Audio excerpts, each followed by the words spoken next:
বেড়াল ছানাটি খুব ছোট, পায়ের বড় বড় লোমগুলো মোজার মতো দেখাচ্ছে। তার পরিবারের আর কেউ নেই, এমনকি মাও নেই। জন্মের দুদিন পরেই কোথায় যে হারিয়ে গেল কেউ জানে না।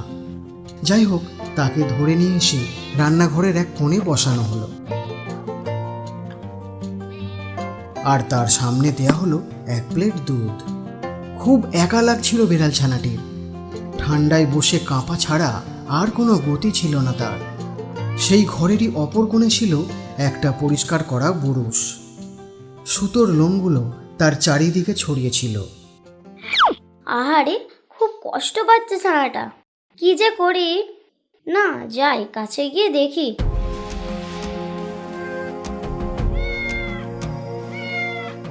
আহারে বাছা আমার, জানি তোর খুব কষ্ট হচ্ছে, কিন্তু কি করব বল। চুপ কর চুপ কর, আমি তোর মায়ের মতো, তোর কোনো দুঃখ নেই। পাশে একটা ঝাঁটা রাখা ছিল।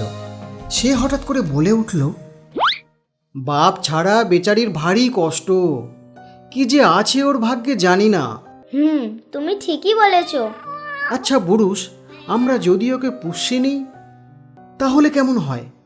আমি ওর বাবা হয়ে ওর সমস্ত শখ পূরণ করতে চাই। আমি এই কথাটাই তোমাকে বলতে যাচ্ছিলাম। এসো আমরা দুজনেই একে পুষতে নিই। বুরুষ আর ঝাঁটা তাদের ছোট্ট ছানাটিকে নিয়ে বেশ ভালোই কেটে যাচ্ছিল।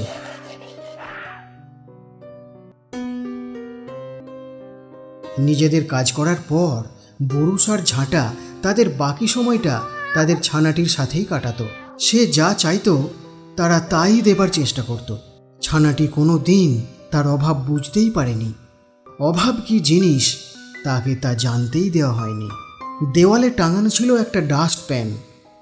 সে বুরুষ আর ঝাঁটার কাণ্ড কারখানা দেখে থাকতে না পেরে বলল, ছানাকে অত আদর দেওয়া ভালো না, সুখের সাথে ওকে কষ্টটাও বুঝতে দাও। কি ভুলভাল বকছো বলো তো, চুপ করো না।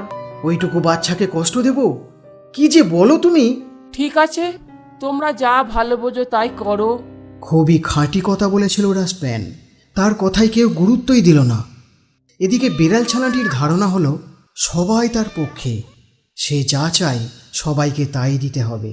সে যা বলবে সবাইকে তাই করতে হবে। সে যা করবে সেটাই ঠিক, এর বাইরে সে আর কিছুই জানতো না। একদিন কেউ নেই দেখে ছানাটি লাফিয়ে টেবিলে উঠে পড়ল। তারপর পায়ে করে দুধের গ্লাসটা দিল ফেলে।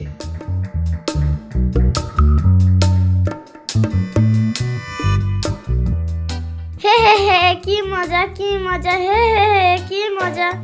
এরপর ছানাটি আবার টেবিলে উঠে কাগজপত্র ছিঁড়ে কুটি কুটি করে চারিদিকে ছড়িয়ে দেয় আর সারা ঘর নোংরা করে দেয়। হে হে হে, এবার তো আরো মজা, হে হে হে। ঝাঁটা কোনো প্রতিবাদ করল না, উপরন্তু মুখ বুঝে সে ঘর সাফাই করতে লাগলো। তারপর ক্লান্ত হয়ে কপালের ঘাম ঝরিয়ে ধপ করে শুয়ে পড়ল। কি রে, এগুলো কি করলি? দেখ কি অবস্থা করলি তোর বাপের। এ আর এমন কি হয়েছে, একটু তো ঘাম ঝরেছে, তাতেই এত কিছু। এইভাবেই বেশ কয়েকদিন চলল।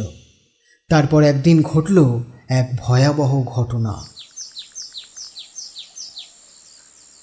একটা অ্যাকোরিয়ামে মাছ থাকতো। সেখানে একটি মাছ রং বেরঙের বাচ্চা দিলে সেই বাচ্চাগুলোকে একটি ছোট্ট কাঁচের বয়ামে রাখা হয়। অ্যাকোরিয়ামটি ছিল বাড়ির মালিকের ছোট ছেলের।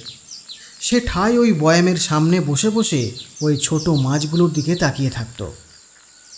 একদিন দুপুরে সবাই যখন ঘুমিয়ে পড়েছে, ঠিক সেই সময় শোনা গেল একটা ভয়ঙ্কর আওয়াজ। বুরুষ, কি হলো? এটা কিসের শব্দ? জানি না, তবে নিশ্চয়ই ছানা কিছু একটা গন্ডগোল পাকিয়েছে। আরে, কান্নার শব্দ শোনা যাচ্ছে না? হ্যাঁ, তাই তো। দূর হয়ে যা আমার সামনে থেকে, তোকে আমি কোনোদিন ক্ষমা করব না।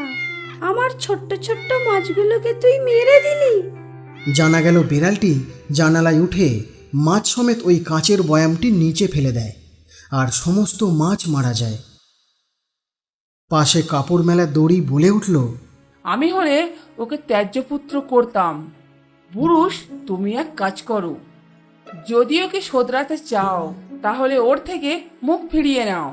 কষ্টটা বুঝতে দাও ওকে, খাটনি কি সেটা ওকে বুঝতে দাও, কোনো পাত্তাই দিও না ওকে, তারপর দেখো কি হয়। ঠিক আছে, তাই হবে। ঠিক আছে, তাই হবে। পরদিন সবাই ছানার সাথে কথা বলা বন্ধ করে দেয়। প্রথমের দিকে সে একটু ভাব দেখালেও কিছুদিন পর ধীরে ধীরে মন